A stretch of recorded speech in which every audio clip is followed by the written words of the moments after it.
नमस्कार बंधुरा सोनास ब्यूटीफुल ब्लगे तुम्हारे सबाइके स्वागत। आशा करी तुम्हारा सबाई भालो आछो और शुरूतेई आमार ठाकुर दर्शन करे नियेछो और आमाके देखो पुजो टुजो दिए ताड़ाताड़ी करे रान्नाघरे एसे गेছি।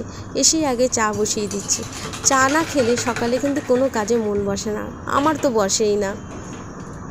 चा करेই ताड़ाताड़ी करे आबार टिफिने रुटी तरकारी जे करते हबे तार आगे बासनगुलो एकटु भालो करे धुए निलाम, चालटा भिजिए रेखे दिलाम। चालटा धुए भिजिए राखले कि भातटा ताड़ाताड़ी हये जाय।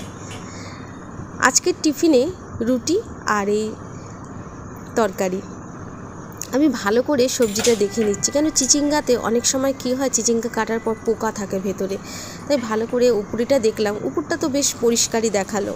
এই যে আমি রুটি করছি। আমাদের টিফিনে আবার রুটি তরকারি না হলে চলে না, অন্য কিছুও খেতেই চায় না, খালি বলে রুটি আর তরকারি করো। রুটি করে সুতির রুমালে আমি গিট বেঁধে তবে আমি হটপটে ঢুকিয়ে রাখি, নাহলে উপরে রুটি আর নিচে রুটি ভিজে গেলে সেই রুটি খেতে ইচ্ছা করে না। এই যে চিচিঙ্গার তরকারিটাও তাড়াতাড়ি করে বসিয়ে দিলাম আর এদিকে ভাতটাও তাড়াতাড়ি করে বসিয়ে দিচ্ছি। আমের চাটনি করবো তাই বাজার থেকে আম কিনে নিয়ে এসেছিলাম। ভাবতে পারিনি আম এত শক্ত হবে। প্রথমে তো ভাবছিলাম কাটতেই পারবো না, হয়তো নোড়া দিয়ে বাড়ি দিতে হবে, কিন্তু তা না, তার আর প্রয়োজন হলো না, আম কাটাই গেল।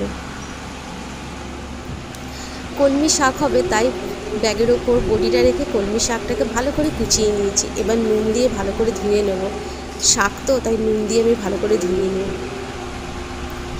এদিকে আমি রান্নার কাজে ব্যস্ত বলে ও আমাকে বললো যে আমি পুজোটা দিয়ে দিই। আমি তাহলে দিয়ে দাও তুমি পুজো। না না, সময় পেলে ওই পুজোটা দিয়ে দেয়, তারপর আমি আবার পরে ঠাকুরের নাম নিই। এদিকে আমি আমের চাটনি আর শাক বসিয়ে দিচ্ছি। বন্ধুরা, আমের চাটনি তো চিনি দিয়ে গুড় দিয়ে খেয়েছো, একবার বাতাসা দিয়ে খেয়ে দেখবে, খুব ভালো লাগে। মাংস করব বলে মশলাটা তাড়াতাড়ি করে কেটে এই মিক্সিতে দিয়ে দিচ্ছি।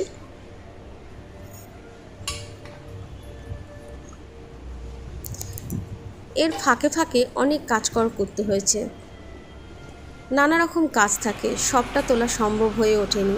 এই যে মাংস রান্না হয়ে গেছে, চাটনি শাক সব রেডি।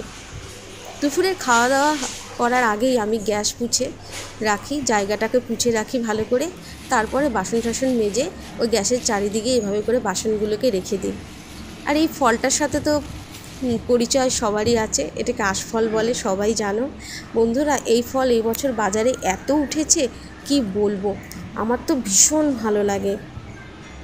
আর এই বছর বাজারে যে উঠেছে আশফলগুলো খুব বড় বড়, আমার হাজব্যান্ড নিয়ে আসে আমার জন্য, কেন আমি ভীষণ খেতে ভালোবাসি এই ফল, আর খুব মিষ্টিও হয়। সারা দিন খালি কাজ আর কাজ, কাজের শেষে যখন আমি ব্যালকনিতে যাই আমার এত ভালো লাগে বন্ধুরা, কি বলবো। বিশেষ করে এই গাছগুলোকে দেখলে তো মন আরও ভালো হয়ে যায়। আমার বারান্দায় 9 o'clock ফুলের গাছ, বেলি ফুলের গাছ, হলুদ গোলাপ গাছ, লাল গোলাপ গাছ, জবা গাছ আছে, দারুণ লাগে। আর এই দেখো, এই ছোট্ট গাছটা হলো দোপাটি ফুলের গাছ। আমি দোপাটি ফুলের বীজ দিয়েছিলাম, তাতে এই গাছগুলো হয়েছে।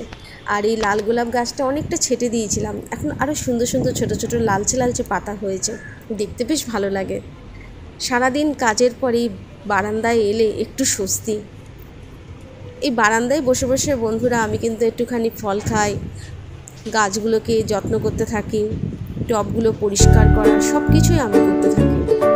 এর ভিডিও নালে অন্য একদিন করে তোমাদেরকে দেখাবো। আজকের ভিডিওটি খুবই ছোট হয়েছে, আমার ট্রাইপডটা ডিস্টার্ব করছিল, তার জন্য। তোমরা সবাই ভালো থেকো, সুস্থ থেকো।